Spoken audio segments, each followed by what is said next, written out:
आज बनवली मस्त कुरकुरीत सोयाबीन वडी. तर सोयाबीन वडी जाड न आणता बारीकच आणलेली आहे. ती मी अर्ध्या तासासाठी पाण्यात भिजत ठेवून दिली आणि पाणी चांगलं पिळून काढून घेतलं.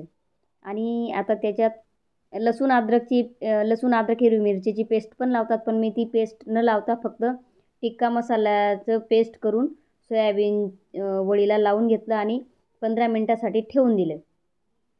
आता गॅसवर कढई ठेवली. कढईमध्ये तेल टाकलं आणि चांगली मस्त सोयाबीन वडी झालेली होती आपली. आणि त्याच्यात तेल गरम झालं की नाही ते तपासण्यासाठी एक वडी टाकली. नंतर मग तेल गरम झालेलं होतं आणि ही सोयाबीन वडी ही तळण्यासाठी घेतली.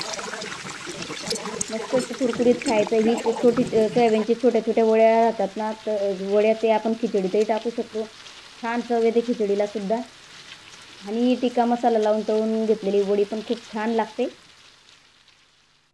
झाली आपली कुरकुरीत सोयाबीन वडी तयार.